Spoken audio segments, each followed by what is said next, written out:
Welcome students. In today's class, we are going to discuss about the integumentary system, which consists of the skin and some of the structures that are present in the skin.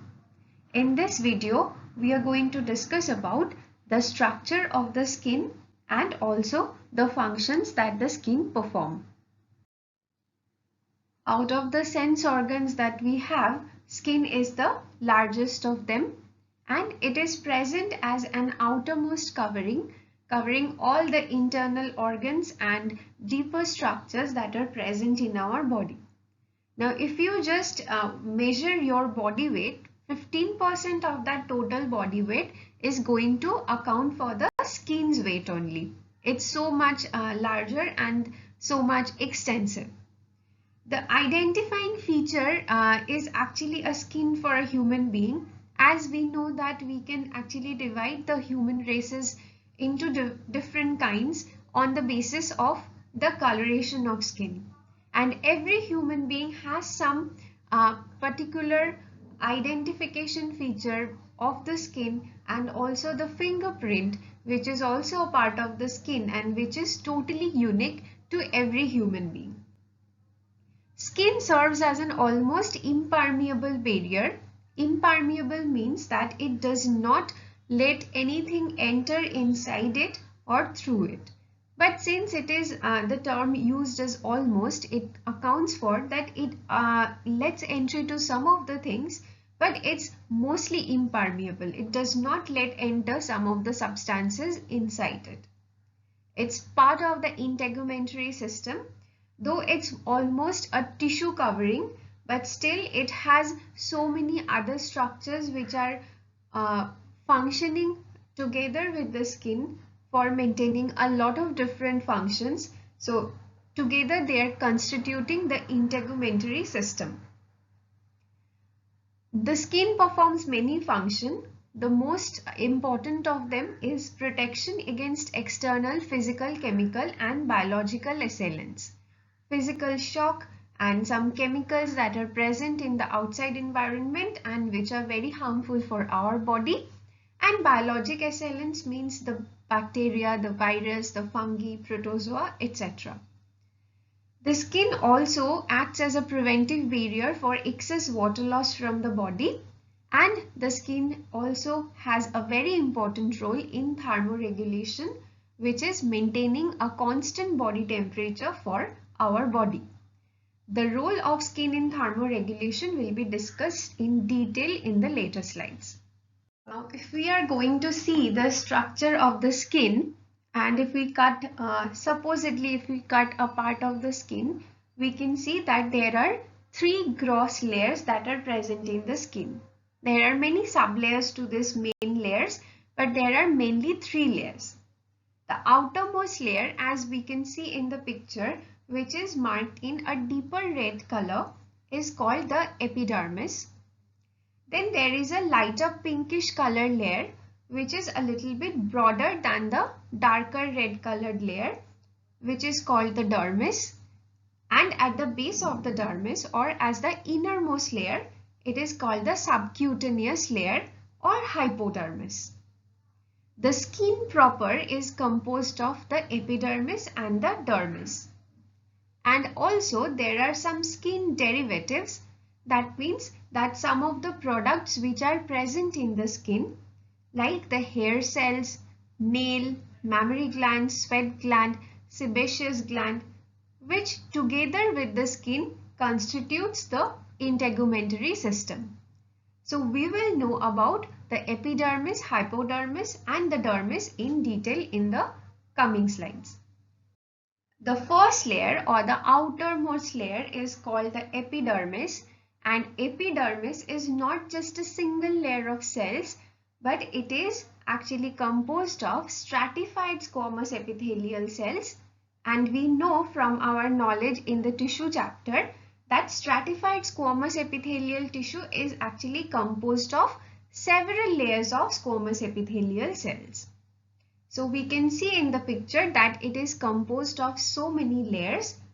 The layers are actually dead on the outside and it is living at the inside.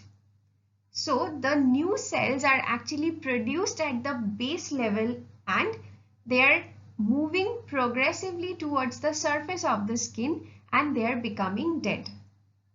It is very important to remember here that the layer of epidermis of our skin has no connection of blood vessel. So whenever the cut is deep enough to reach the dermis only, then only the blood comes out from the skin. If there is any cut on only on the epidermal layer, there will be no blood leaking because there is no blood vessel present. Now the thickness of the epidermis is not equal in all the body parts that we have. The most thickest layer of epidermis is present in our sole of the feet and also palm of our hands because it has two layers which are extra in number. So if we are considering the layer or the epidermis of our sole or palm, sole of our feet or palm of our hand, we can see that at the base level, at the innermost level, the layer is called stratum basal, or it is also called stratum germinatum or Malpighian layer or stratum malpighi.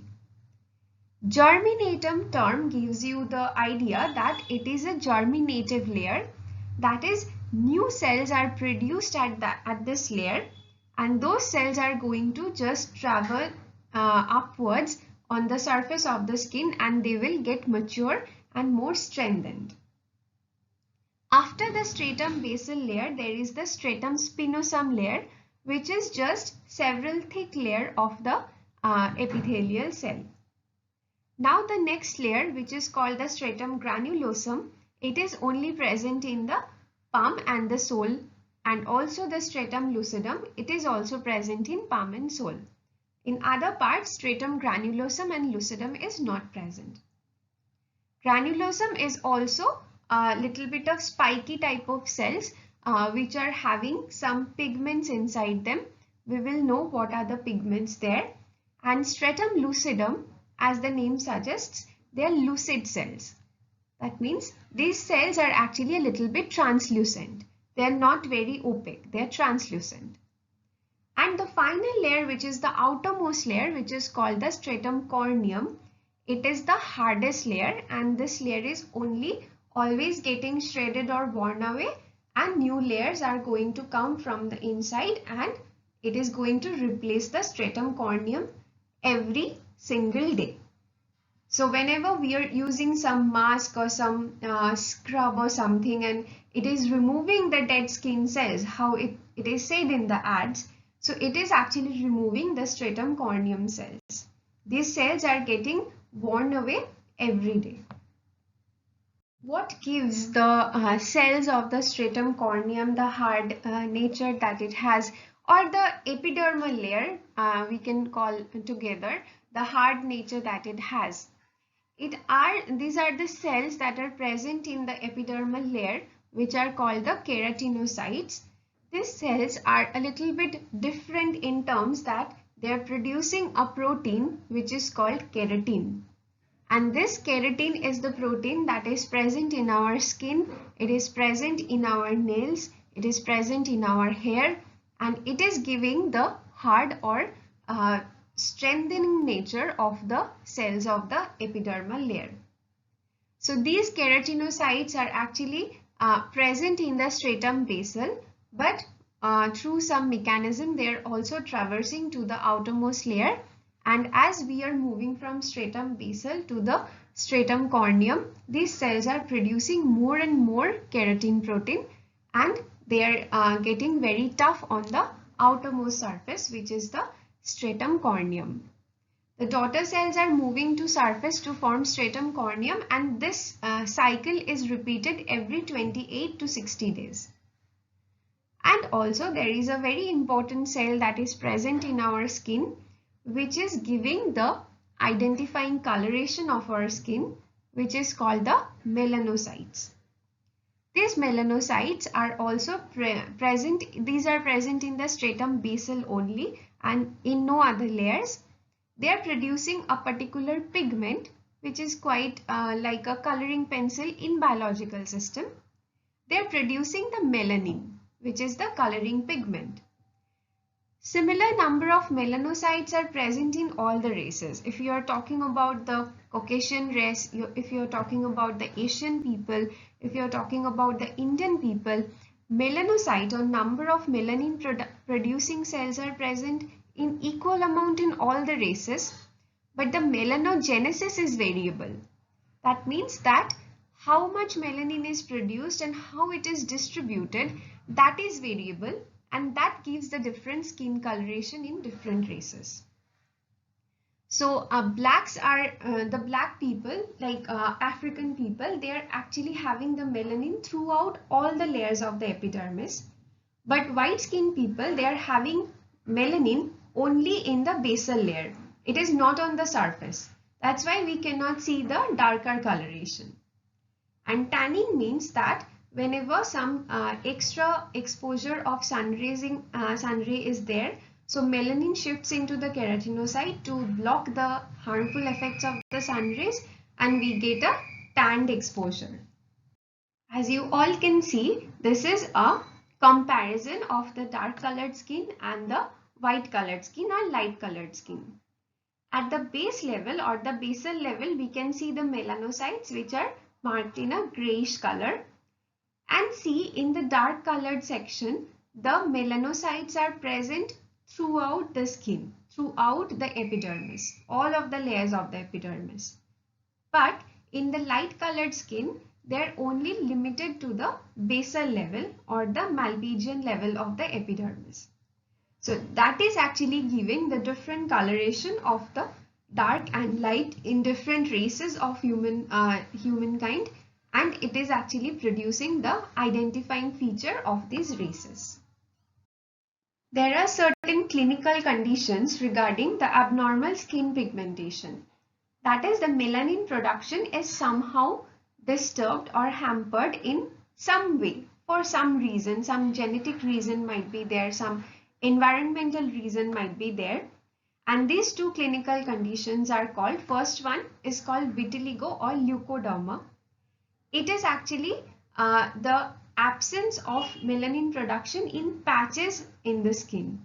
As we can see in the picture that the woman has patches which are lack of melanin, but other parts of her body is totally normal in melanin production.